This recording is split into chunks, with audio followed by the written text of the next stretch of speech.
Vamos a empezar. Yo empiezo con la cita, Santiago 1:12, ustedes el 13 y así nos unimos todos hasta el número 27. ¿Okay? Santiago 1:12, bienaventurado el varón que soporta la tentación, porque cuando haya resistido la prueba, recibirá la corona de vida que Dios ha prometido a los que le aman.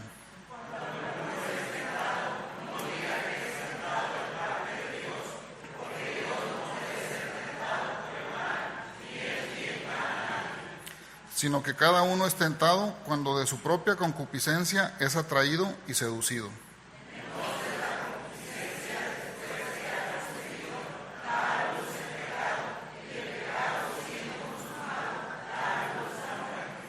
Amados hermanos míos, no erréis.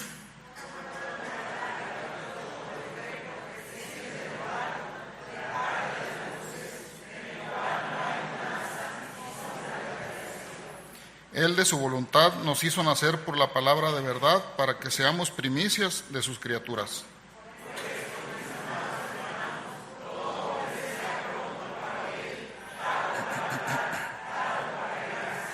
Porque la ira del hombre no obra la justicia de Dios.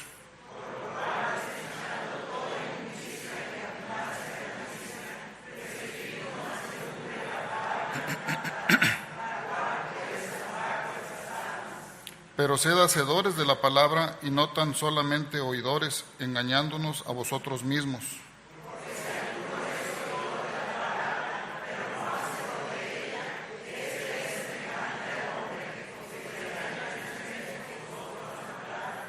Porque él se considera a sí mismo y se va y luego olvida cómo era.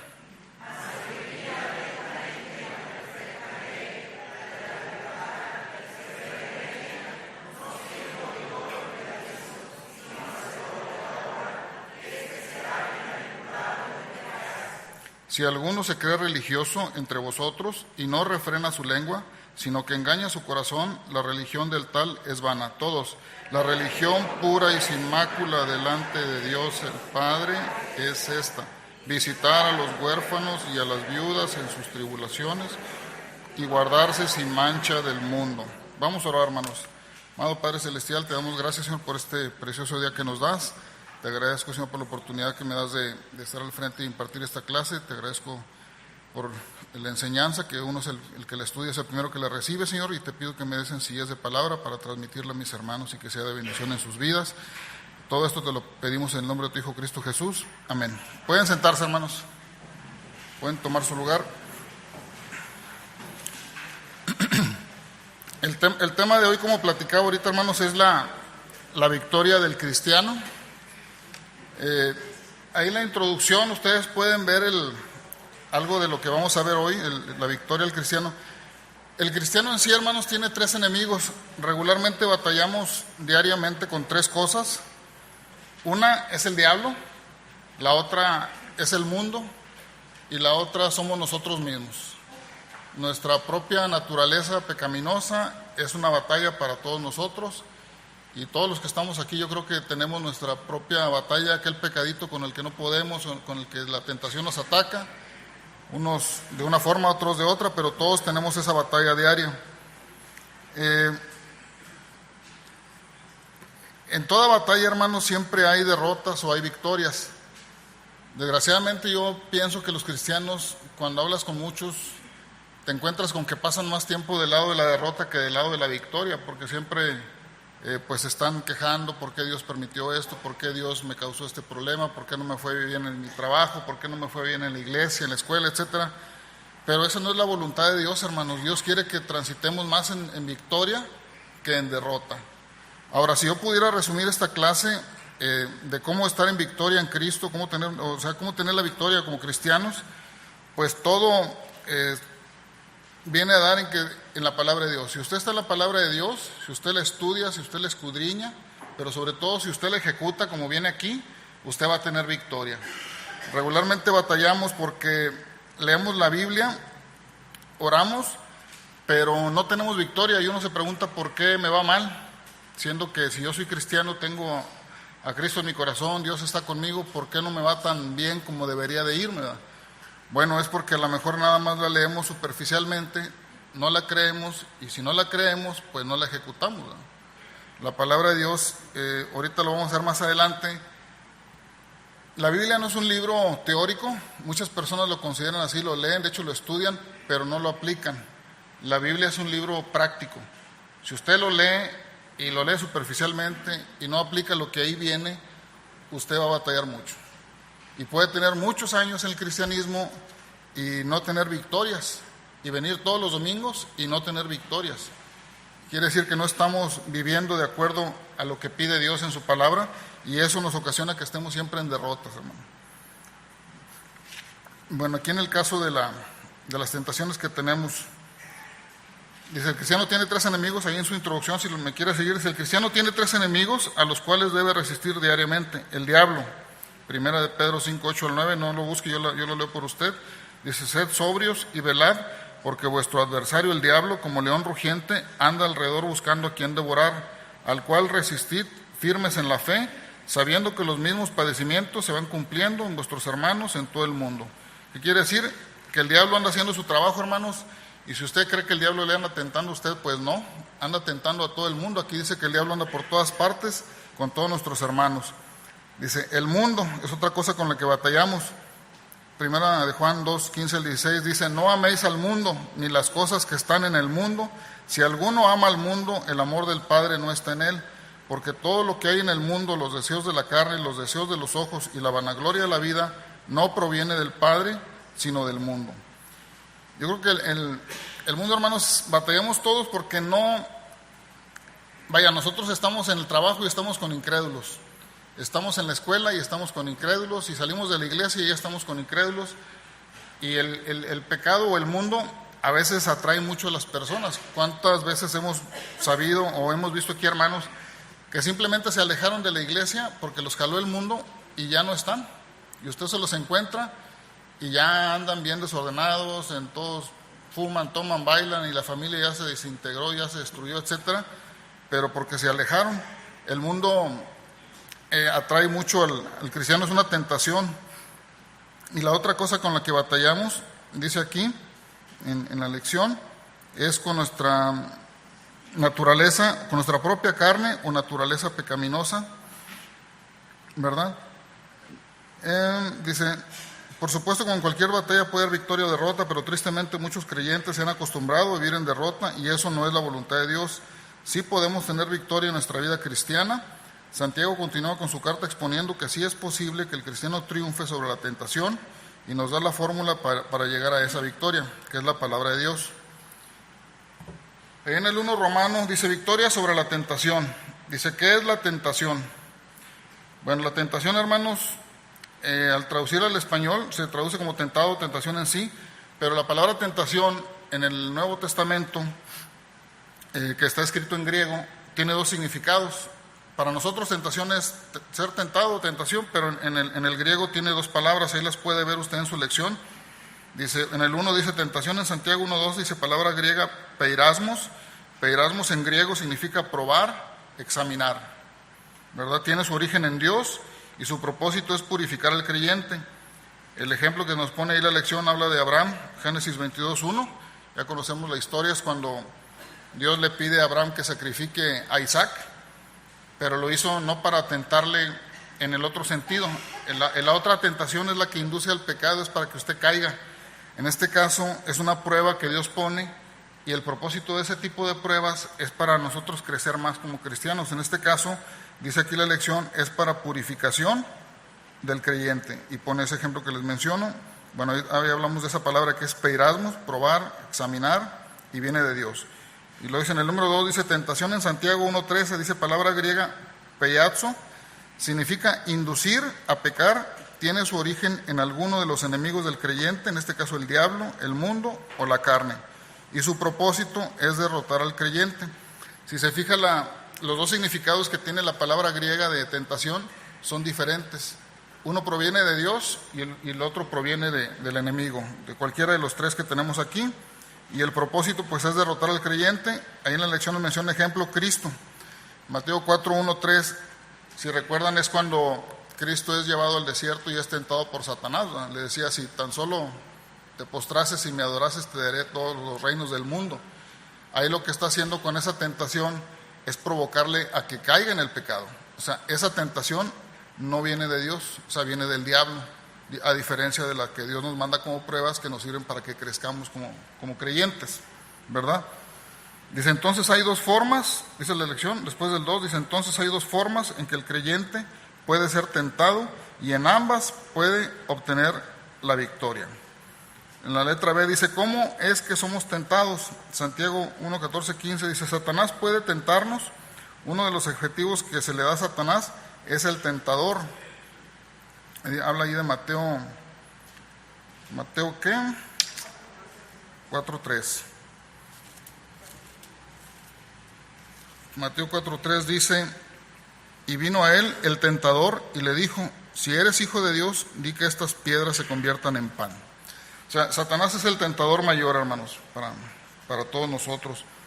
La concupiscencia, ahí en el número 2 de la letra B dice, la concupiscencia es el apetito carnal, una codicia ilegítima, desordenada, pasiones y deseos propios que nos inducen a caer en pecado. Marcos 7, 21 al 23, si lo quieren leer conmigo, Marcos 7, del 21 al 23.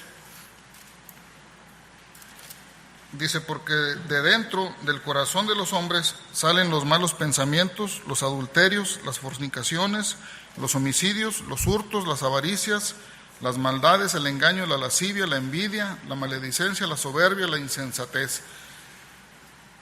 Todas estas maldades de dentro salen y contaminan al hombre.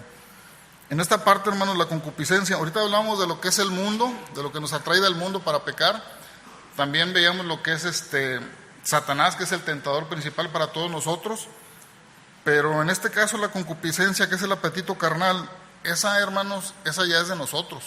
Esa no viene de afuera, no viene del diablo, no viene del mundo. Esa ya viene de nosotros. La concupiscencia son pasiones, son deseos, son actos malos que van a consumarse en pecado y que no son agradables a Dios.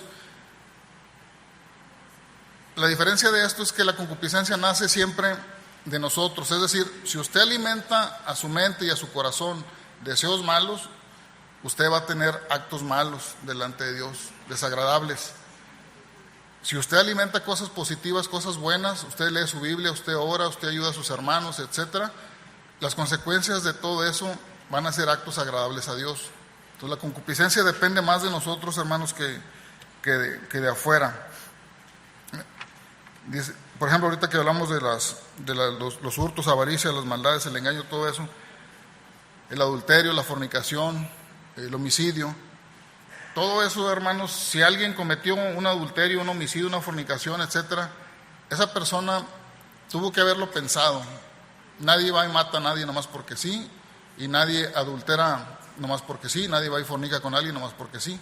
Tuvo que haber pensado, tuvo que haber visto a esa mujer, ese hombre, dedicarle tiempo, trabajar, no sé, hasta coquetear, vaya usted a saber todo lo que se tuvo que hacer para maquinar ese plan en su corazón, en su mente, para que se consumara lo que en su mente y en su corazón está. Entonces realmente si nosotros tenemos cosas buenas que alimentar, cosas que agraden a Dios, ese pecado de la concupiscencia, esa naturaleza pecaminosa no va a ser tan difícil, hermanos. Depende mucho de nosotros qué hacemos. Como le digo, los otros dos, pues eso no lo podemos evitar, ¿verdad? Si usted está en una fiesta y llega el tío que nunca habíamos visto y llega con cervezas y la grabadora y pone música para bailar y ya está usted ahí, ¿verdad?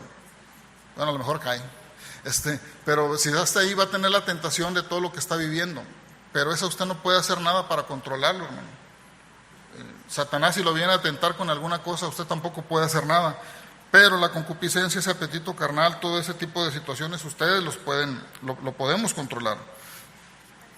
Dice en el versículo 15, una vez que hay un deseo pecaminoso y sucumbimos ante él, el pecado es consumado. O sea, realmente si ya usted cayó, usted va a estar en su casa, no sé, pero en la noche, bueno, no sé si a usted le pase, pero en la noche yo trato de orar y dar gracias a Dios por las cosas buenas que me pasaron o las victorias que tuve, pero a veces estoy más bien pidiendo perdón por las cosas que hice mal, ¿verdad? Entonces, deberíamos de tratar que antes de dormir tuviéramos muchas cosas buenas, por muchas victorias que agradecer al Señor y no por tantas fallas, ¿verdad? Pues debemos de buscar eso. En la letra C, hermanos, dice cómo obtener victoria sobre la tentación. Bueno, ya hay cuatro puntos que dicen cómo tener la victoria. Dice el 1, velando y orando, y si se fija dice con letras mayúsculas antes de entrar en la tentación. Mateo 26:41 dice: velad y orad para que no entréis en tentación. El espíritu, la verdad, está dispuesto, pero ya sabemos, la carne es débil. Cuando uno tiene una tentación, hermanos, yo creo que todos sabemos con cuál pecado batallamos. Entonces, lo mejor cuando uno sienta esa tentación, ese pecado que va a ejecutar eso que no es agradable a Dios, creo que lo mejor es hincarse y orar, leer la Biblia, y eso va a alejar el pecado de usted, hermano. O sea, siempre tratando de velar, de orar. Dice aquí, antes de caer en eso. El número 2 dice, equipándonos con la armadura de Dios para el creyente. Ya sabe usted ese versículo que habla de la coraza de la justicia, el escudo de la fe, el yelmo de la salvación, etc. No es más que palabra de Dios. El 3 dice, pidiendo a Cristo ayuda para resistir la tentación. Hebreos 2:18 dice, pues en cuanto Él mismo padeció siendo tentado, es poderoso para socorrer a los que son tentados. Si usted está batallando con esa tentación, hermano, aparte de orar, aparte de tratar de equiparse en la palabra de Dios, y no puede, pida ayuda a Dios, hínquese, ore, lea su Biblia. Cristo fue tentado y Él venció esa tentación, entonces Él es alguien que realmente ya la venció y por lo tanto nos puede ayudar a todos nosotros, ¿verdad? Y el 4 dice, reconociendo que en cada tentación hay una salida. 1 Corintios 10:13.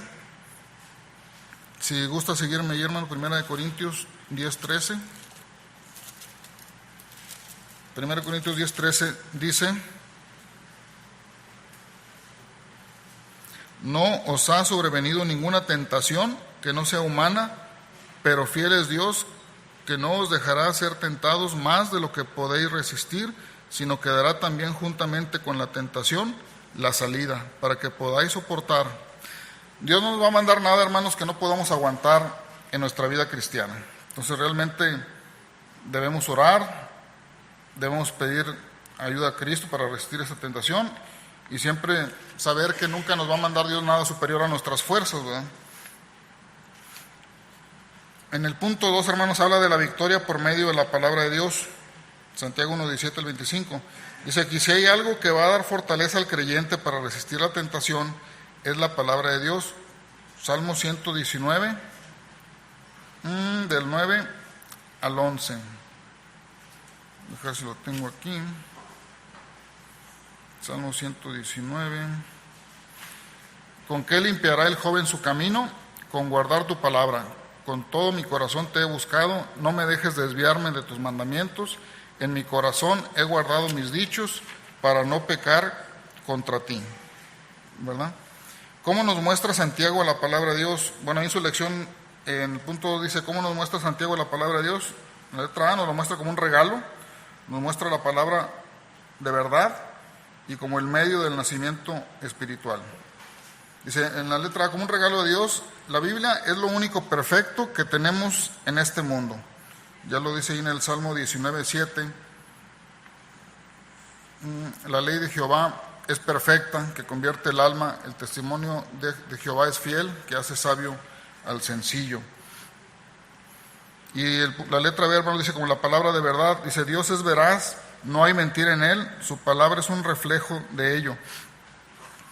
Aquí, hermano, cuando dice la palabra de Dios es veraz, es lo que les comentaba ahorita. A veces la leemos y no la aplicamos porque sencillamente no creemos que nos va a ir como dice ahí. A mí me ha pasado, no sé si le ha pasado a usted, que lee algún versículo de la Biblia y dice, bueno, ¿cómo tendría aplicación práctica en mi vida, verdad? Yo leía mucho ese de que él dice que el que se humilla será enaltecido, y dice, bueno, nomás veía un ejemplo en la Biblia que decía que se sentabas adelante, no sé cómo estabas, te sentabas adelante en una boda, como que no te sientas delante en las sillas principales porque no vaya a ser que el huésped o el organizador te mande a la fila de atrás, ¿no? Algo así. No recuerdo bien el versículo. Pero yo decía, bueno, ¿cómo aplica esto?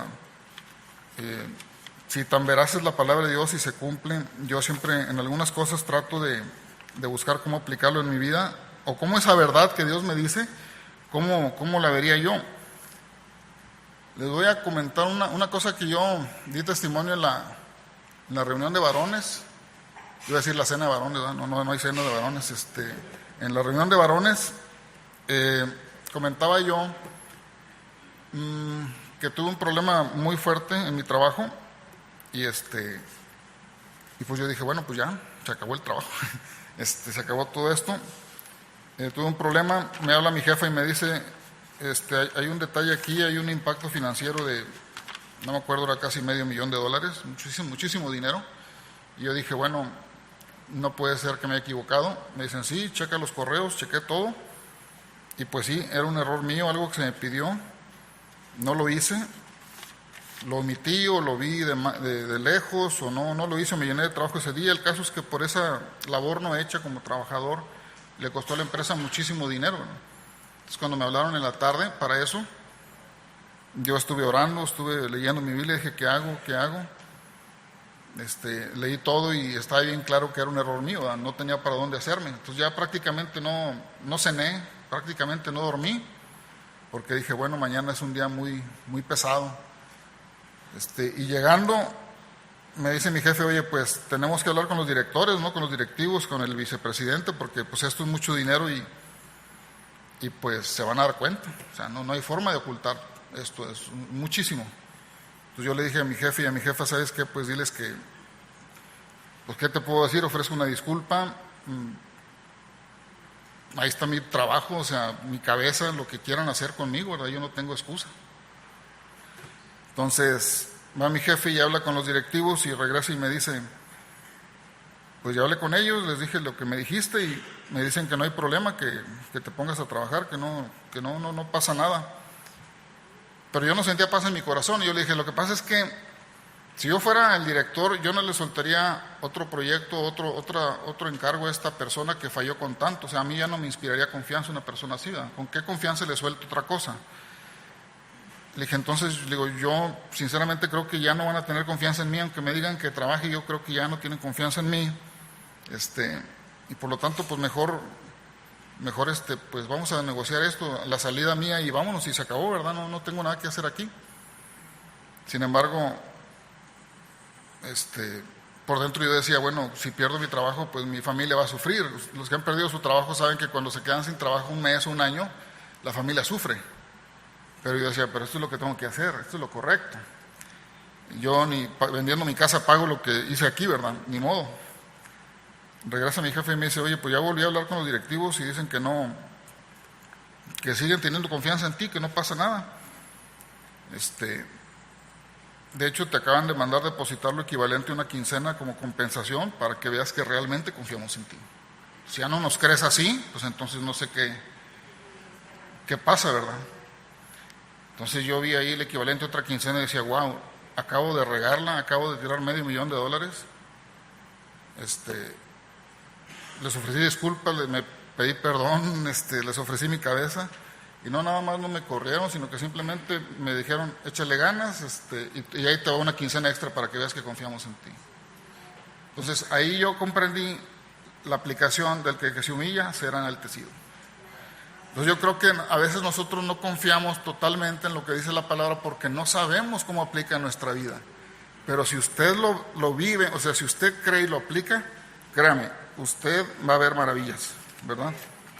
Entonces, por eso cuando decía aquí la verdad, esta parte dice la palabra de verdad, dice Dios es veraz, no hay mentira. Yo lo acabo de comprobar hace poquito, hermanos. Lo acabo de comprobar con esto porque ya después le platicaba a mi pastor, decía, bueno, pues es que pues Dios da gracia al humilde, o sea, que dice su palabra que así es, y si Él dice que así es, pues no hay nada que hacer contra eso, simplemente así va a ser. Entonces, crea la palabra de Dios, hermano, y ejecútela y verá maravillas. Dice, la letra C dice, como el medio de nacimiento espiritual, Santiago 1:18, Juan 3, del 3 al 5. Vamos a ver Santiago 1:18, Dice, Él de su voluntad nos hizo nacer por la palabra de verdad para que seamos primicias de sus criaturas. Se fija, sigue enfocado en la palabra de Dios. Somos salvos por medio de la gracia de Dios. Dios revela esta gracia por medio de su palabra. En la letra D, ¿cómo obtenemos victoria por medio de la palabra de Dios? Siendo prontos para oír. Santiago 1:19 dice, por esto, mis amados hermanos, todo hombre sea pronto para oír, tardo para hablar y tardo para airarse. Necesitamos congregarnos fielmente para escuchar la palabra y que nuestra fe crezca. Dios se complace en creyentes que son diligentes en escuchar su palabra. Eclesiastés 5:1. El punto 2 dice, desechando toda inmundicia y abundancia de malicia. Una de las frases más populares del predicador D.L. Moody era, la Biblia te apartará del pecado o el pecado te apartará de la Biblia. No podremos obtener victoria en nuestra vida espiritual mientras no estemos dispuestos a apartarnos del pecado en nuestras vidas. Siendo hacedores, dice el punto 3, dice, siendo hacedores y no solamente oidores. Santiago 1:22, lo tienen en su Biblia, dice, pero sed hacedores de la palabra y no tan solamente oidores, engañándoos a vosotros mismos. Dice aquí, la Biblia no es un libro teórico, es un libro práctico. La enseñanza que Dios nos da a través de su palabra se desvanece si no la ponemos en práctica. Ahorita hablaba de eso, hermanos. La Biblia es un libro de ejecución.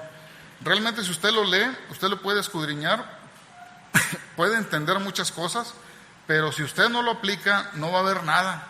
Es como si hubiera leído usted cualquier otro libro, no va a haber bendición. O pueden pasar muchos años ya en el cristianismo y usted lee su Biblia, pero no lleva a cabo ni una sola de las cosas que ahí le pide Dios. Usted no va a ver nada, usted va a ser un bebito espiritual después de 10, 15, 20 años. No va a haber ninguna bendición y prácticamente va a venir a la iglesia porque tiene que venir o porque la esposa viene, porque hay que llevar a los niños, pero usted no va a ver nada. Entonces realmente la Biblia es un libro práctico. Jesucristo, todo lo que Él decía, todo lo ponía en práctica. Jesucristo era el líder de los apóstoles como tal, el Hijo de Dios. Y un líder, hermanos, un líder nunca es pasivo. Un líder es acción, un líder es movimiento. Un líder nunca va a estar sentado. Entonces, ustedes lo ven aquí con nuestro pastor, siempre anda organizando cosas y vamos a hacer esto, vamos a hacer lo otro. El líder no es pasivo. Entonces, la Biblia no es para pasivos. La Biblia es para gente activa, para gente que quiere ejecutarla. Y a la hora que usted la ejecuta, usted va a ver bendición en su vida, ¿verdad? Dice aquí, por ello muchas personas, aún con años en el Evangelio, permanecen como niños espirituales, nunca obedecieron lo que aprendían de la palabra de Dios. Es lo que comentábamos ahorita, hermanos. Realmente si no ponemos en práctica todo lo que nosotros leemos, no vamos a ver ninguna bendición. No sé si le pase a usted, pero a veces uno lee la Biblia, bueno, al menos yo leo la Biblia y hay cosas que no veo, no entiendo. La vuelves a leer y encuentras cosas que en la primera lectura no entendiste o que no viste. Y es cuando tú dices, Dios me habló, porque esto yo tengo mucho leyéndolo y nunca lo había entendido. Y ahora que lo volví a leer o estaba viendo otra cosa, aprendí algo diferente. Entonces, si usted, cuando se habla de escudriñar, es realmente de meterse. No es superficial la lectura de la palabra de Dios. Usted tiene que leerla profundamente. Si usted no entiende, busque ayuda, consulte al pastor, búsquese un diccionario de términos bíblicos, hasta una libra de estudio inductivo. O sea, hay muchas formas de meternos a la palabra de Dios y entender. Al menos yo cuando estudio la palabra de Dios, algo que me llama mucho la atención son los contextos. Usted no puede entender lo que dice la Biblia si no se sitúa en lo que está pasando alrededor, en la época en la que está pasando, el significado de la palabra, de ciertas palabras. Por ejemplo, los Reyes Magos. Magos en la Biblia se refiere a sabios, no de que hicieran hechicería o magia. Pero si lo sitúa usted en el contexto de ahorita, para usted mago, pues es un mago que ve en la tele, ¿verdad? Entonces, cuando uno estudia la palabra de Dios es muy bonito meterse, situarse en los contextos en el que suceden las cosas, y créame, usted aprende bastante. La Biblia no es aburrida, la Biblia es el libro de libros. Entonces usted puede aprender bastante si se mete en serio. Y el número 4 dice, mirando atentamente y perseverando en ella. La Biblia es un libro que se debe escudriñar. Una lectura superficial, dice, no es suficiente para obtener todos los tesoros que se encuentran en la palabra de Dios. Dice, estudia diligentemente, persevera en la palabra y serás bienaventurado. serás bendito, es lo que está diciendo aquí. Yo creo que toda la lección, hermanos, acerca de la victoria del cristiano se reduce, una, a la tentación que tenemos con el mundo, el diablo, nosotros mismos, pero también la lección nos dice cómo podemos vencer esa tentación y tener victorias, que acabe su día y que usted pueda decir, hoy fue un día bueno, hoy pude hacer algo por ciertas personas, hoy apliqué esto de la palabra de Dios y funcionó, vi cómo Dios obra. Eso es lo bonito de esta lección que nos dice cómo batallamos los cristianos, pero también nos dice cómo podemos tener victoria. Dice, aquí habla el último punto, dice la religión verdadera, Santiago 1, 26, 27. Dice, si alguno se cree religioso entre vosotros y no refrena su lengua, sino que engaña su corazón, la religión del tal es vana. El 27 dice, la religión pura y sin mácula delante de Dios, el Padre, es esta: visitar a los huérfanos y a las viudas en sus tribulaciones y guardar sin mancha del mundo. La palabra religión habla de una vida santa, pero es una manifestación externa.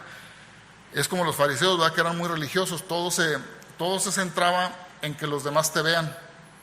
O sea, si daban limosna, dice la Biblia que tocaban trompeta delante de ellos, pero era para que todo el mundo viera que dio limosna. O si ayunaban, pues andaban bien mal vestidos, demacrados, para que todo el mundo viera que habían ayunado. Entonces, religión se refiere a una vida santa, pero manifestándolo externamente. Dice, religión falsa es hipocresía, tal como lo manifestaban los fariseos en los tiempos de Jesús. Religión verdadera es honrar a Dios, ver por otros y guardarse de este mundo. Ver por otros y guardarse de este mundo, hermanos. Usted no puede decir que ama a Dios si ve a su hermano y no tiene compasión de él cuando tiene problemas. Si usted ve a alguien que está batallando, un hermano aquí en la iglesia, simplemente los hermanos de la tercera edad, o cuando dice el pastor que alguien está enfermo, si no lo visitamos, si no oramos por él, si no hacemos nada, realmente no podemos decir que amamos a Dios, ¿verdad? Porque aquí nos dice la lección, es falsa hipocresía. La religión verdadera es honrar a Dios y ver por otros. Dice, la religión de uno no vale nada si no refrena su lengua. Santiago 1, 26. Bueno, ya lo vimos ahorita. Si alguno se cree religioso entre vosotros y no refrena su lengua, sino que engaña su corazón, la religión del tal es vana. O sea, no podemos decir que somos religiosos, que tenemos a Cristo, que tenemos a Dios, si nosotros hablamos mal, insultamos, nuestro corazón es malo. Dice, la religión de uno está contaminada si uno no tiene compasión por los hermanos cristianos. Aquí, hermanos, a veces, yo ya no sé dónde quedó el buzón de los necesitados, pero yo le decía en son de broma a mi esposa que el buzón de los necesitados era el más necesitado de todos, porque nadie le ponía nada. Entonces, yo no sé si ya se quitó por eso, ¿verdad? Pero realmente si vemos a algún hermano aquí de la tercera edad, alguna viuda, alguna familia que está necesitada, pues deberíamos de manifestar el amor de nosotros en Cristo para con esa familia, para con esa persona, ¿verdad? Porque no podemos decir que tenemos una religión, como dice aquí la Biblia, santa, sin mancha, si no tenemos compasión por nuestros hermanos que están aquí en nuestra propia iglesia, ¿verdad? Dice, la religión de uno, en la letra C dice, la religión de uno no es pura si el cristiano no se aparta del mundo. Santiago 1, 27, dice, la religión pura y sin mácula delante de Dios, el Padre, es esta: visitar a los huérfanos y a las viudas en sus tribulaciones y guardarse sin mancha, ¿de qué? Del mundo. Entonces ahí, hermanos, el mundo es...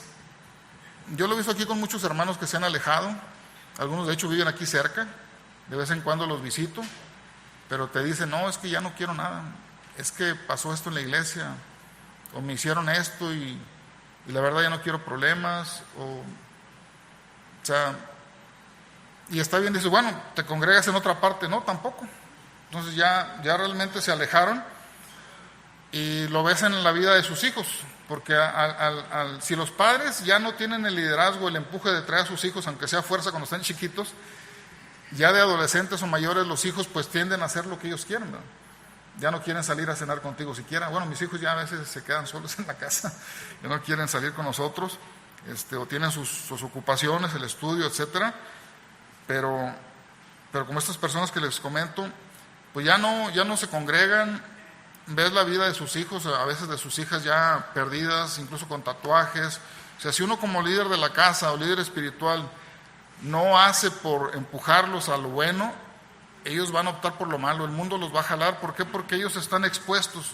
Usted lo trae aquí a la iglesia, pero ellos ahí en la escuela tienen amiguitos, tienen presión social porque los demás fuman y que yo me tatué y tú también y que nos vamos a juntar en tal parte para los papás de fulano se fueron y vamos a traer cerveza y tequila y la presión social es muy fuerte, hermanos, para que los jale el mundo. Entonces, ¿usted cree que ellos no batallan? Si usted batalla, créame que los jóvenes batallan todavía aún más que nosotros. Yo le decía a mi esposa que ahora en esta época hay muchos distractores, más que los que teníamos nosotros. Bueno, si quiere, hermanos, leemos la conclusión. Dice: podemos tener victoria sobre la tentación si aprendemos a mirar atentamente la palabra de Dios y somos hacedores de ellos.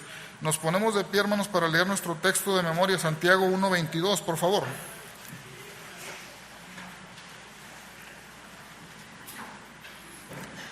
Diciendo la cita todos juntos, por favor. Santiago 1:22. Pero sed hacedores de la palabra y no tan solamente oidores, engañándoos a vosotros mismos. Dios les bendiga, hermanos. Pueden tomar su lugar.